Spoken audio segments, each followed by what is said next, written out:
Neil, I guess the question is, Yeah. are you comparable with Pep Guardiola? I think what it is, I think it just shows two passionate managers, really. I think everybody has their own. I couldn't do Pep's job because the type of player that Pep has, they're all multimillionaires and everything. And to get, his team at the moment over the last 2 years are the best team I've ever seen in my lifetime.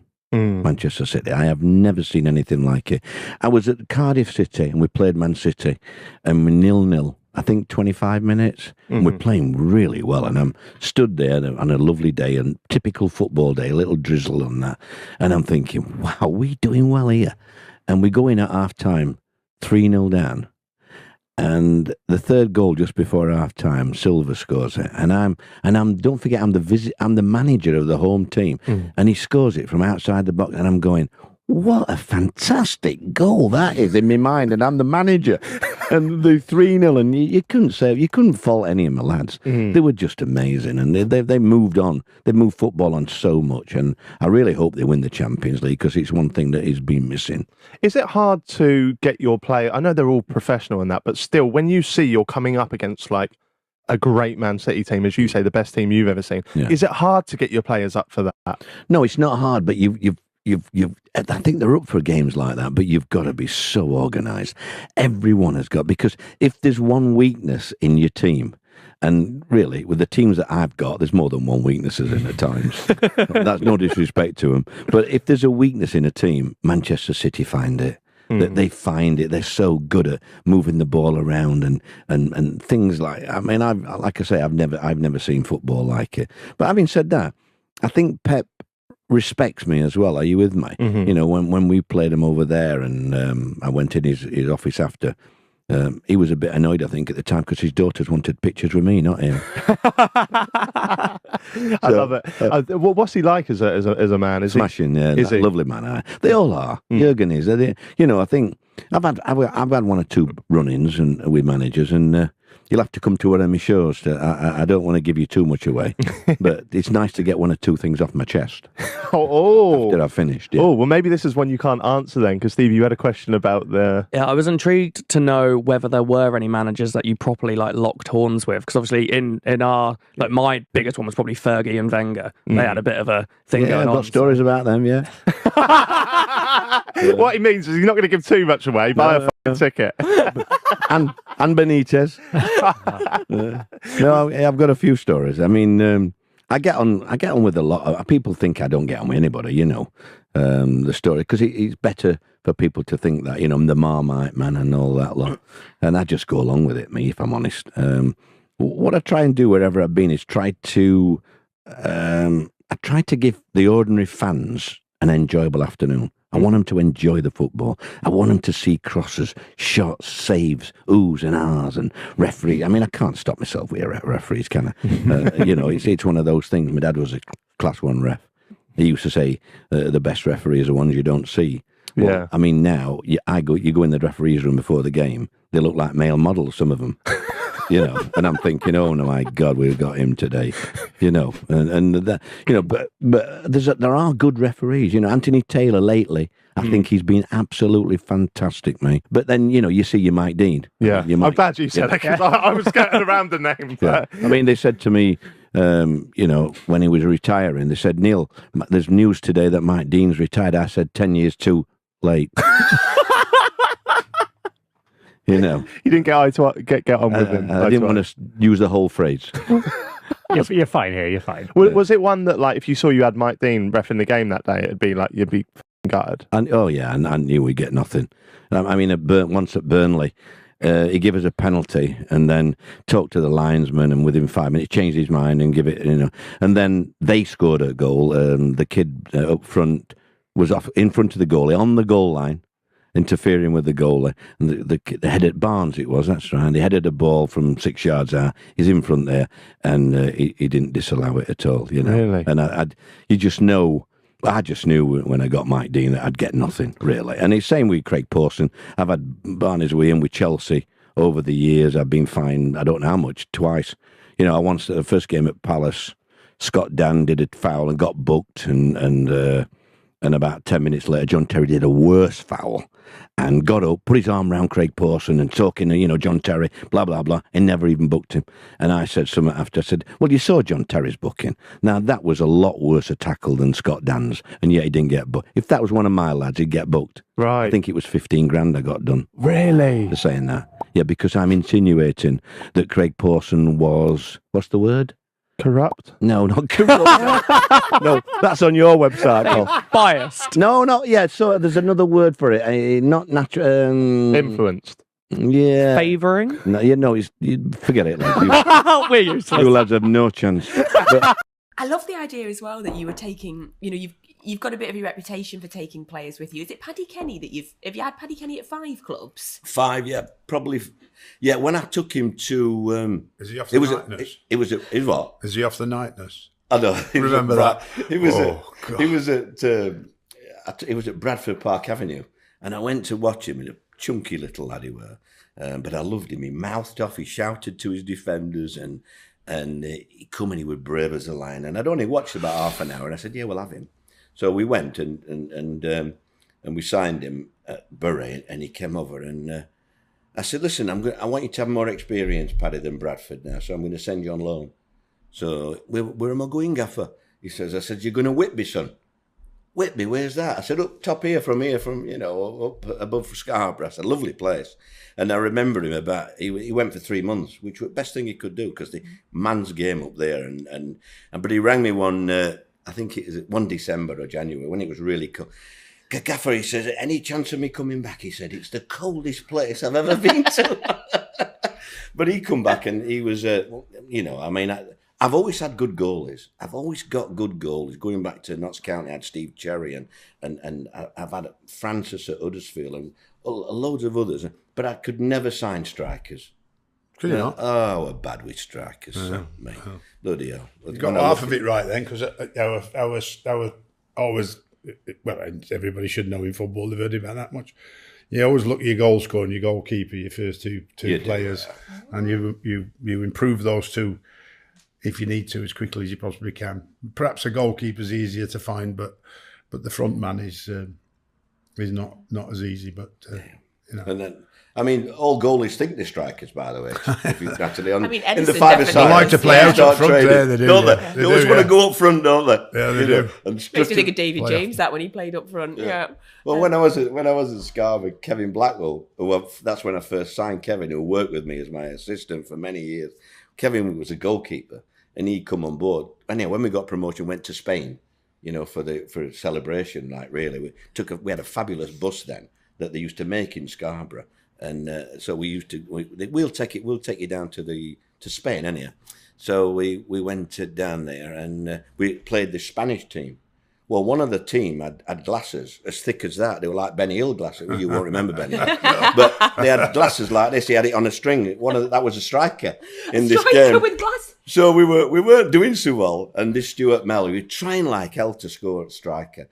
So I says to, I don't remember the side, Mick Paul Evans it were, my old mate. And I says to Paul, come on, let's substitute. We'll substitute the goal scorer, the top goal scorer, Stuart Mell.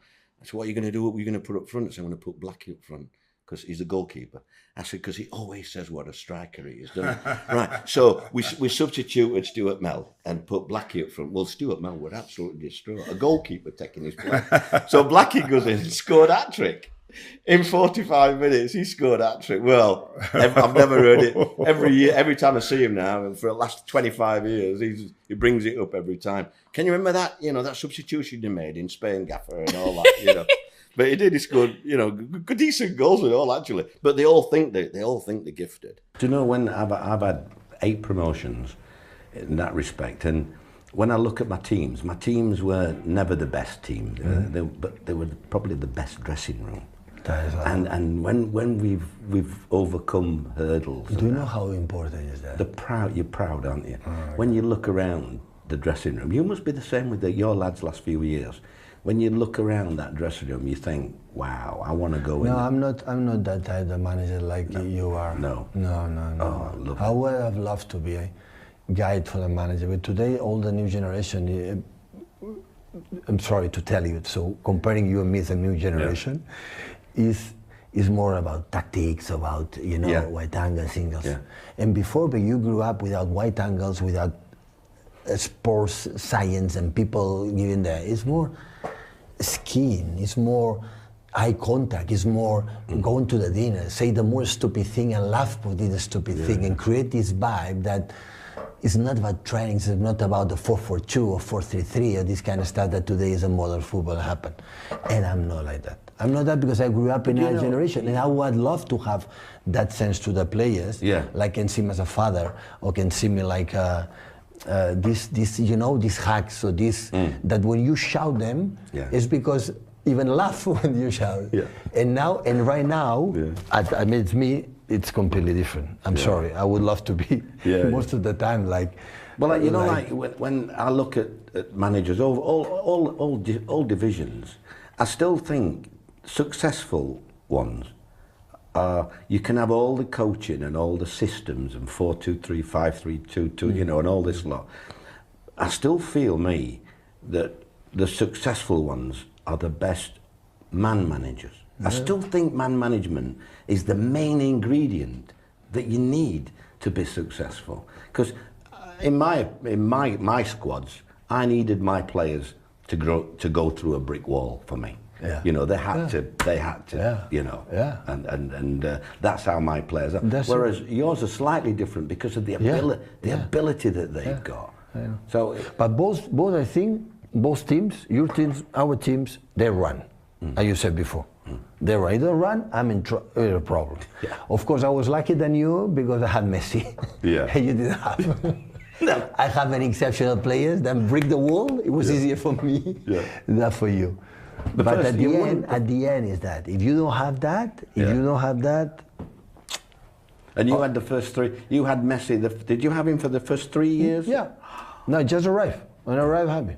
I think obviously it were a weight one. Have I touched on this one yet?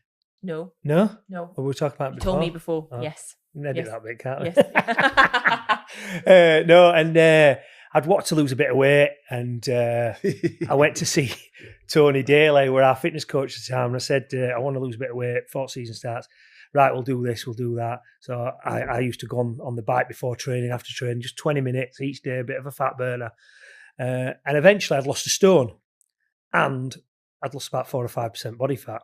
So I was down to about 50%. So anyway, season started, and when I was playing Badero, I just couldn't buy a save. And you go for it, it's like a striker not being able to score in it sometimes.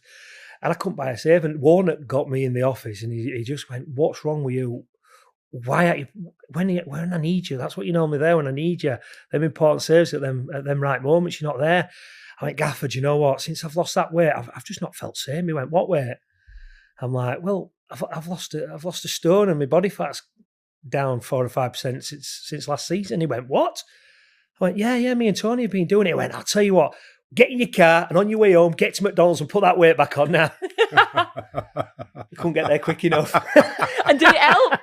Yeah, I think I saved one off my backside about a week later, and then I were bang at it again.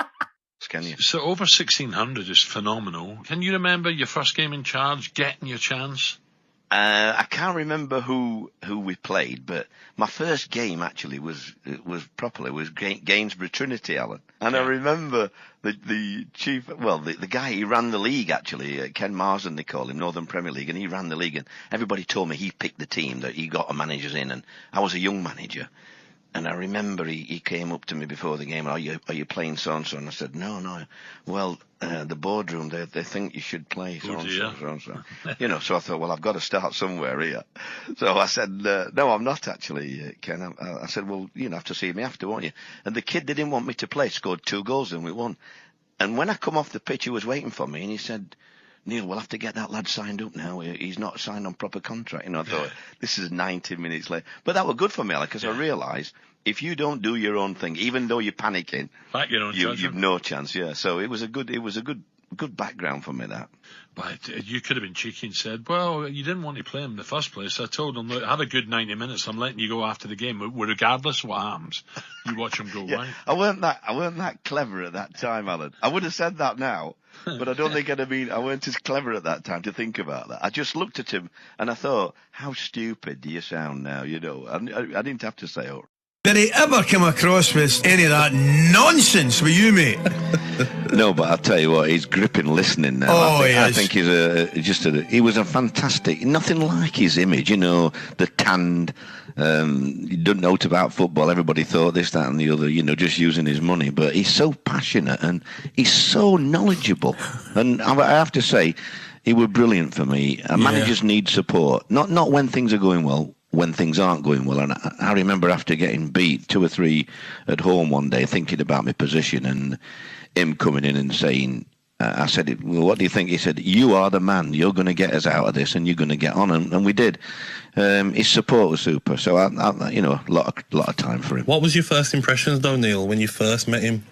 Well, we first met him having a slanging match.